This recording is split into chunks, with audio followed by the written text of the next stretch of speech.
Welcome to S.O.L.I.D, Stories of Life, Inspiration, Determination. I'm Scott Micklin. I'm the General Manager of KSJE, the radio station here on campus at San Juan College. S.O.L.I.D is a space where personal journeys of resilience take center stage. In Northwest New Mexico, mental health conversations are often met with silence, but we're here to change that by sharing real stories from real people, and we aim to break the stigma and raise awareness and inspire hope. No one walks this path alone because there's strength in our stories. I am pleased to be joined with Kelly Burkholder. She is a member of the class of Leadership San Juan of 2025. Thank you for being here to help us get started. Thank you, Scott. I'm Kelly. This is my new friend, Yvette McKnight. She is the owner of Strength and Kindness. I met her last summer, right? September. Yeah, at Winefest, or at the winery. It was Winefest. Yeah, it was their Harvest Fest. Yeah, the Harvest Fest. And I, after meeting her, she left an impression on me. She had a booth. She was selling her fitness apparel, which she's repping right now.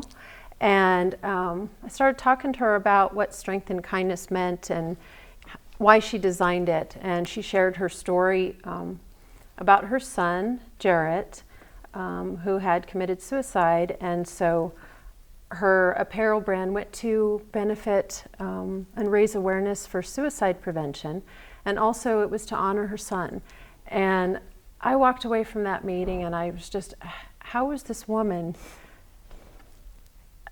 how is she moving through this? I have a son the same age. And so it really resonated with me. And so I bought all of her apparel. I left there and I thought I'm going to buy one for my nieces and my sister. Anyway, fast forward to Leadership San Juan, and we were developing our project. And I thought, we decided on a podcast. I said, let's bring her on. She's got a great story, and I think it would be beneficial for her, for me, and for anybody that's listening. And we called her up, and she said yes. So, anything to help. This is Yvette, and I'd love for you to tell us about and tell everybody else about Strength and Kindness and about Jarrett. Okay. Like she said, I lost my son in 2016. It just happened to be the day after Thanksgiving. I was, like I told you, I was very active in his life growing up, school mom, team mom, booster club, all the things. Went to every single game, every single event, didn't matter where it was in the state, I was always there. He went off to college, and I talked to him every day, other than, of course, week of finals, because he needed to study. And we had I thought a very open relationship. He could talk to me about it. I mean, he'd call if he was mad, if something upset him, the happy things. Oh, you should have seen this. I got this on the paper. Send me papers. What do you think about this? Right. I thought was pretty open relationship. Right. No one in our family, even his closest friends, nobody knew he was dealing with depression secretly. He was the one that everybody went to when they needed help. He was funny, Mr. Independent. And then the day after Thanksgiving, I got a call because it wasn't unusual for him not to be home for Thanksgiving because he had a job. And if he worked Thanksgiving, because it was at Walmart, so you know how busy that is the day after Thanksgiving. But if he worked that, he always got to come home for Christmas. And he's like, I'm so busy, I'll be home at Christmas time. And anyways, we got the call the day after Thanksgiving, and realization just kicked in. And it was one of them situations where after the fact, people had asked me if I wanted to do fundraisers, and I just couldn't do the death part thing. It was very hard for me to do the death part thing.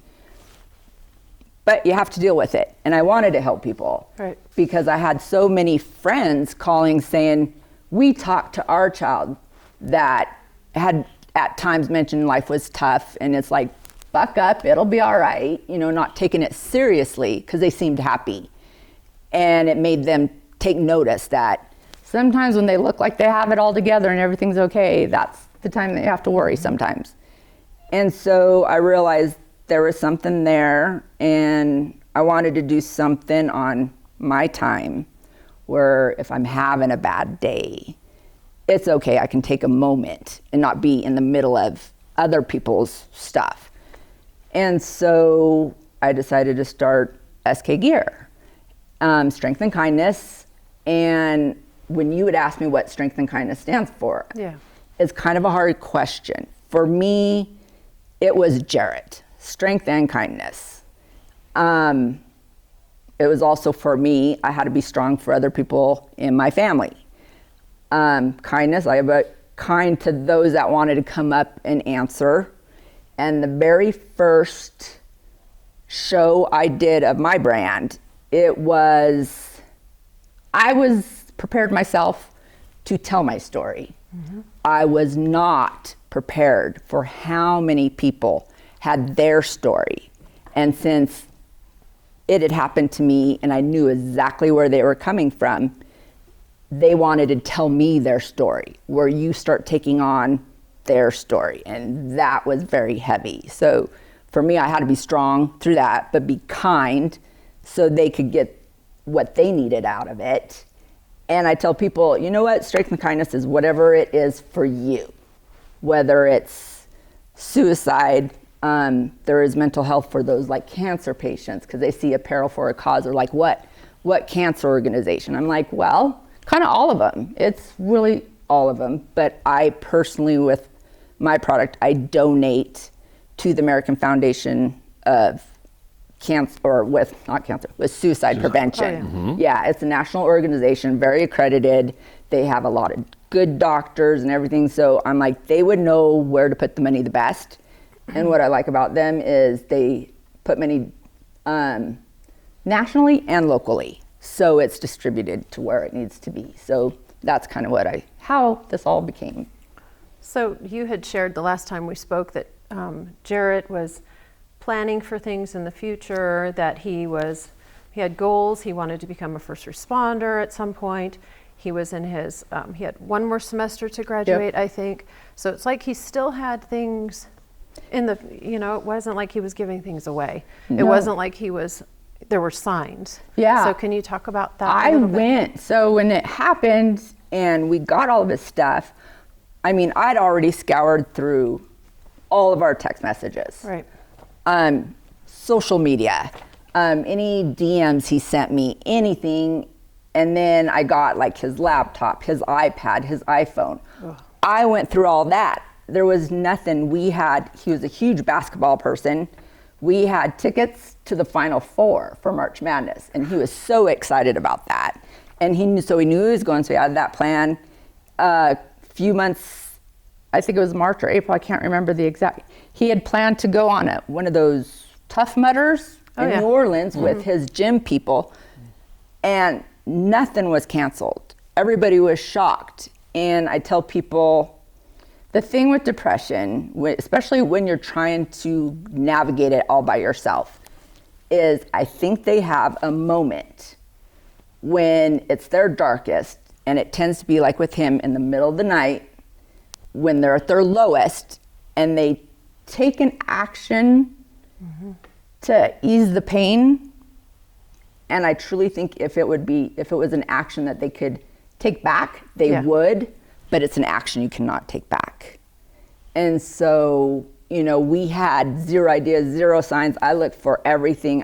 I became top detective because that was my sanity. Like, what did I miss? And it was a little bit into it. My husband had called me and he's like, what could I have done? And I told him, honestly, I've scoured it. I've looked. I said, I don't think there was anything we could have done because we didn't have the signs. How long do you think he had suffered with that? I don't know. I really don't know. He'd played sports all of his life, so there's a part of me, and it might be a part that's like searching for a reason, that I'm wondering, he's had several concussions. And upon hearing about like the professionals with the Yeah. brain trauma. I don't know if maybe that was a part of it. His sense of independence and doing it all on his own and knowing we were proud of him, that I don't know if he thought, they're proud of me. I don't want to go to them on this. I truly wish I knew, but I think there's probably a little bit of all of that. So I was curious about that because I was wondering if, they say depression and like maybe nutrition, maybe loneliness, and when do you get an answer? Why? Like, will you ever? I don't think I ever will.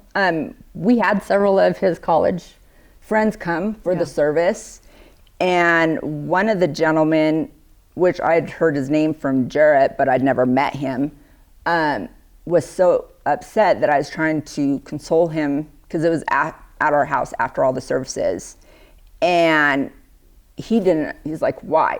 And I found out from him that he was contemplating suicide once. And Jarrett sat with him all night to help him make him feel better, that it's going to be okay. Because he kept saying, I don't understand why he couldn't reach out and let me help him the way he helped me. And I'm like, I don't know. Yeah. And we didn't know enough about mental illness, mental health, suicide, to think, even though he's showing us he's all good, maybe he really wasn't. I didn't worry about him on that part of stuff. I really didn't.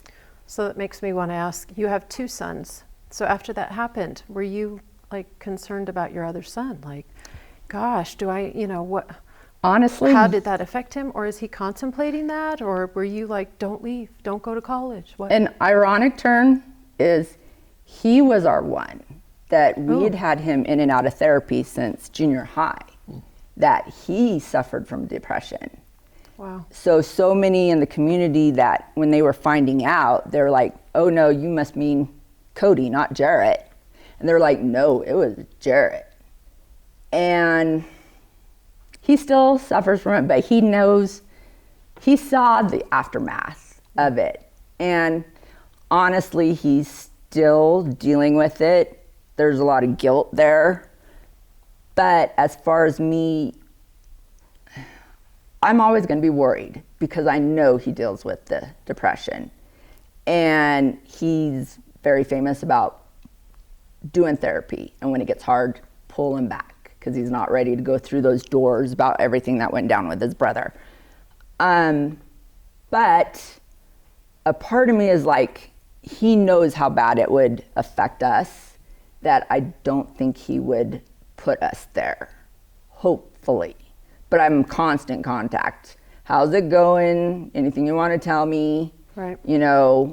With him on that stuff. How did it affect your mental health? Sorry to interrupt. Ooh, it's waves. I tell people, just like the ocean, it rides smooth and then all of a sudden it comes up and it slams down. Yeah. I can be very good about compartmentalizing.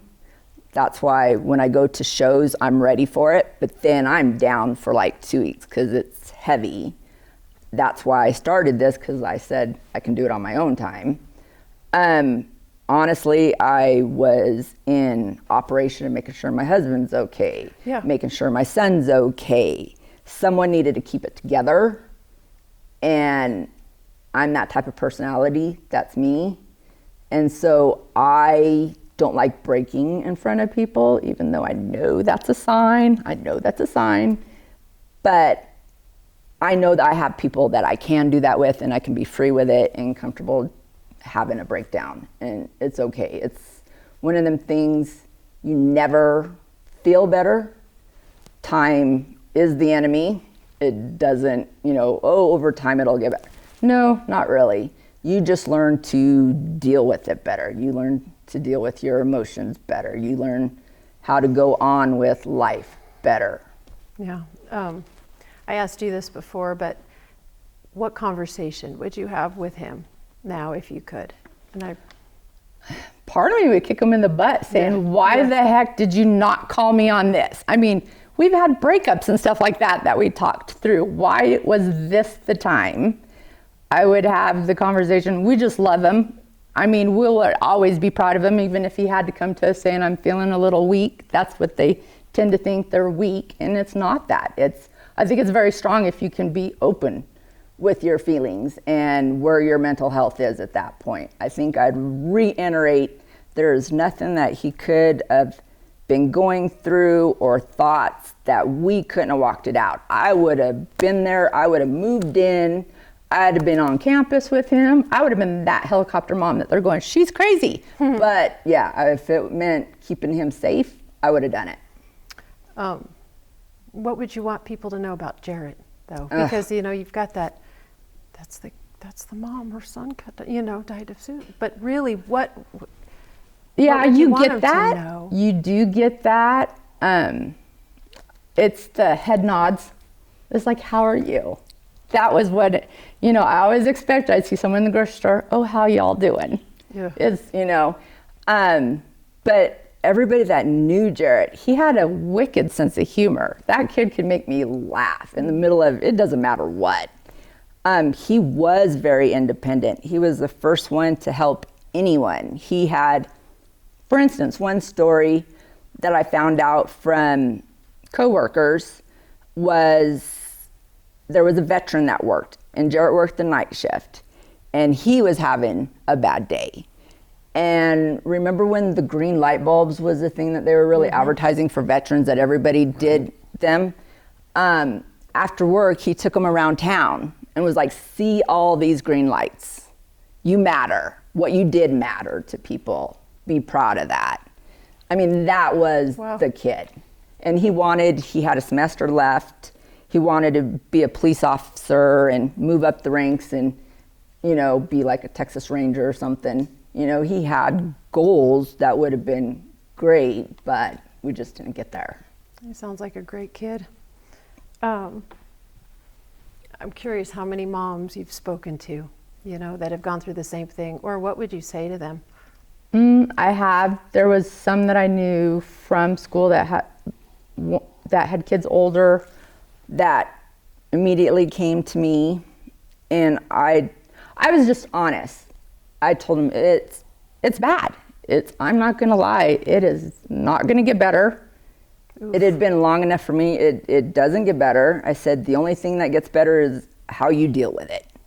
You start to learn the tools to make your life sane a little bit. Yeah. But it never gets better. In one instant, you can remember how they felt when they gave you a hug or what their voice sounded like. The other instances, man, it's been that many years since I've had that. So it's a double-edged sword. It doesn't get better. You just learn to deal with it better. You had said something about when you're cleaning or when you're dusting or something like that. You had mentioned that's the worst thing that I would do was dust, because I kept all the pictures. And so every time I dust the photos off, there he is. But it made me understand the parents that lose a child that do put all the pictures up, because it's so hard to look and see that. So it gave me empathy, because before I think, how could you not have all that up? But I get it now. Why. The constant reminder. Mm-hmm. And you said you were lucky enough that he left like a note for you. Yes.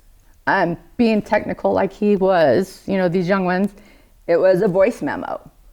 And a lot of people wanted to be mad about the situation, which they say with suicide, the loved ones get so mad that they did that. Like, how could you? Right. But to hear it in his voice, how much pain, how sad he was. And we were lucky. He did try to give his explanation as to why he was feeling what he was feeling. And just apologized. He apologized for it. Told us he loved us, all the things. So I feel we're blessed to have that, when so many don't even get a note that I've heard from people that it's like, we absolutely have no idea. There was nothing. And my heart goes out to them, because at least it's not closure, but I don't have that question over my head. Yeah.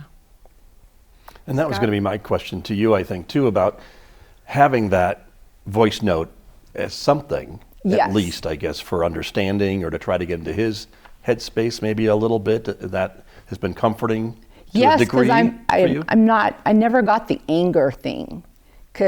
And I almost get very defensive when other people say, I'm so angry he did that. I'm like, oh, no. One, it's not your place to have the anger. I have what he wanted me to have and his dad and his brother to have. But to hear that honesty in his voice, I wish he would have called me. Of course. Versus leaving a voicemail. Because I always slept. The minute he left the house, I had my phone right by my pillow. It would have came through, didn't matter when. Oh, yeah. And so I really wished he would have called me versus leaving a voicemail. And maybe we could have discussed it. Honestly, I'd have been talking and driving. I would have been on my way down to his place. Sure. And, but I do have, it never gave me that, am I hurt? Yes, because I thought we had that relationship, but it just made me more sad that he was in that position, because as a parent, you just want to absorb that as much as you can for them. And that's why I was like, I really feel for those that just really have nothing to grasp. Right. Like, I have his voice still telling me. I mean, I literally saved his voicemail greeting, and so I can, not that I need it, I can still hear him in my head. Right. You have But it. And yes, you have it. It's important. yes. Right. How do you feel when people ask about him now and ask about it? Are you, okay with it? I mean, if people want to reach out with you as a result of seeing this podcast, how do you Yes. feel about that? Yes, because I know that's the type of person he is. Yeah. And that's why I started this, it's a reflection of him. He would have been the first one here doing this. So I'm like, I've got to do this. And I think, I would say that I'm open to people talking because maybe it gives them some kind of insights Yeah. a little bit. Yeah. I mean, it might be a different situation, but the insight into what they're going through. Right. But I love talking about him. I love talking about things he did. I guess as a parent, I'm sure all parents that have lost a child, a big fear is life goes on for everybody. And it's like, it's not for me, but don't forget he was here. Don't forget he had touched your life because he was at this game with you. I mean, I think it's just keeping him alive, his memory alive, when people ask me about him, because that was one of the big things I had to get through. Is I had friends that their children, which was Jarrett's age, that he went to school with, that they grew up together, are now getting married, which I won't ever have that, are now having grandbabies, which I'll, not with him. Right. And the first one that went through, I had some resentment. I pulled away because I'm like, I can't do this. And then it's like, okay, nope, we're here. He'd be the first one there supporting. We're here supporting. I'm grandma adjacent to a lot of little ones, so it works. So a couple of questions on that too. Do you feel like there was, or there is, enough mental health resources for moms, for families, for kids, for college age kids? Do you feel like that exists now, or do you wish that there was more? And also, how did you guys get through it as a family? At the time of him, I don't know what there is. I didn't really, honestly, I didn't think about that college age. You think about the young ones, like bullying and this and that, or you think of the much older ones that are under the pressure of debt or something like that. There's this group right here that are just starting their lives. Yep. They're excited beyond their own. You're excited for them to start this journey, but it's such a transition of what's the resource for that? And I never thought about that. Honestly, after Jarrett, there was 2 or 3 at his college that right behind him, they had a memorial. So I have talked to them, and, they say they're addressing it. I hope they have things in place, but I think it was, for me and our community, was a big spotlight on that early 20-something, just starting out, of do we have the stuff for them when they realize adulting is hard. Adulting is hard. Adulting is hard when you start weighing it all and what you're going to do the rest of your life and all that, that they're just excited when they first start. But when it starts setting in, it's a lot of pressure. Oh my gosh, yeah. I mean, I have pressure. I'm 55 and I have pressure. Yeah, and your But- family, yeah. Yeah, we've stayed together. I mean, we leaned on each other. There was a mom that reached out to me that her son had actually told her about Jarrett, and not much later, her son committed suicide. And it was like 6 months or so, she messaged me asking how we were. And I said, we're getting along, And they were splitting up because instead of coming together, it was a blame game. That's If you would have done, or if you would have done. Yeah. Where we didn't do that. If anything, like I said, my husband asked, what could I have done? We didn't blame each other for it. And we knew for us to get through it, we had to pull together. And me and my husband really had to pull together for our other child. Yep. And so it's like you assess what's important in your life at that moment and put your energy to making that good. So that's how we got through it. And like I said, we were very fortunate. We didn't have that cloud of not knowing what was going through his mind. We got those answers, even though they're from his perspective. I might not understand it, but at least I got the answer of what he was going through. Scott? Gotcha. And I wanted to touch base again on the business that grew out of this. Yes. And your goals and the message that you send out through your clothing and all the other items and things like that. Talk to me a bit about that. How quickly did this start up, I guess, would be the first question. And then now, how is it going now? Well, as a good business person does, you start this during COVID. Right, okay. That's where the idea started, was during COVID. I thought, yeah, of course Yvette's going to do it at this time. But I was able to trademark it because I wanted that not to be taken out of what I wanted the context to be. Sure. Your control over that Yes. messaging. Yes. And one of the first things that really helped me out was going back to the gym. And I had a great network of people at the gym that if during the middle of abs I decide I'm just going to start to cry, they knew what it was coming from. It's just let it release, no judgment. They were so supportive. And so when I mentioned strength and kindness, well, it also, some people are like, oh yeah, workouts. You can be strong and be kind. So that's why I said it's kind of what you want it to be. Right.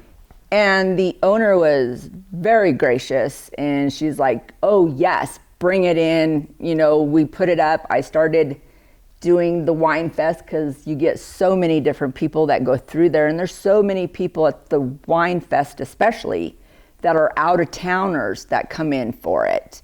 So to get that out, and then my brother's a whiz when it comes to all the market, that kind of stuff, that we got the website going. That way it can kind of self-run itself when I'm needing to draw back a little bit for myself. Mm-hmm. And it's been very, very good. And that's when I met Kelly. And I've had a lot of people that now that I've done multiple of them, that's like, oh, I can't wait to come to your booth at these, that I'm like, Good stuff. great. Yeah. I'm glad you like it. And it's also a healing for other people that have come, and like I said, they just want to share their story too and be heard. And I'm all about helping like that. So it's going well. It's growing. It's growing. Seems like, right? It is growing. My brother tells me all the time if I would do more like social media, which I am not that person. I could be growing it faster and probably better. But part of the reason why I did this is for myself as well, so I could take moments and not be tied to having to, be a deadline and make X number posts and all that stuff that goes along with it. Yuck. So I'm happy with it building slowly because it lets me grow with it and I get stronger with it too, because I know why it started. Some people just buy it because they like that it says strength and kindness, but I know what it is behind it. So every time I've seen shirts in the grocery store that I'm like, I like your shirt. That's mine. Yeah. You know, Right. So it makes me happy. Sure.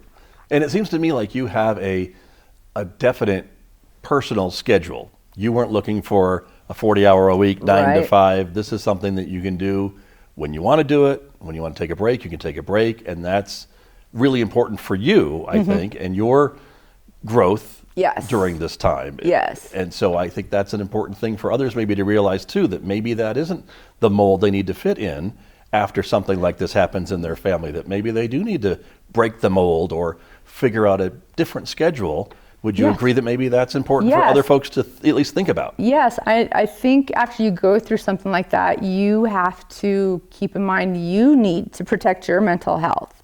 And it's going to, like I said, it's going to be ups and downs. It's going to be a lot of waves in and out. And do what's right for you. Now there's others that may love like working 60, 80 hours a week, trying to just fill the void. Sure. And if they're still being healthy about it, I get that. But find your path. What works for you? What keeps you sane, I guess would be the word for it, would be keep your sanity to it all. And that you feel good about what you did. And that whoever you lost that you're doing it for would be proud of you. Jarrett he'd make fun of me, but he'd be very proud of me, you know? And so that's what I would say to them is, yeah, if it's unconventional and you're not the one to, which don't get me wrong, I credit everybody that does the walks, that put it on. I just focus too much on the death on that part of thing for me anyways. Yeah. So I wanted to do something more celebration of his life. And that's why I did the route I did. So I felt I could still help against suicide prevention, still help with mental health awareness, and do it in a way that I'm comfortable with doing. Right. And I think that's true for everyone. Yes. Do what works for you. You do you and everything will be all right. Very true. Kelly, any final thoughts today? I just think you're the strength and kindness in that brand. So thank you. Thank you. Thank you, Scott. Thank you for being here too. As a mom, I can see your investment in this conversation. Oh yeah. Thank you for being here. And thank you all for joining us as well. Thank you for listening to S.O.L.I.D, Stories of Life, Inspiration, and Determination. Every story shared is a step toward understanding, healing, and change. Now, if today's conversation resonated with you, we ask that you keep the dialogue going. Share this episode, seek support, and remember that there is strength in our stories. Stay resilient, stay connected, and we'll see you next time. Thank you.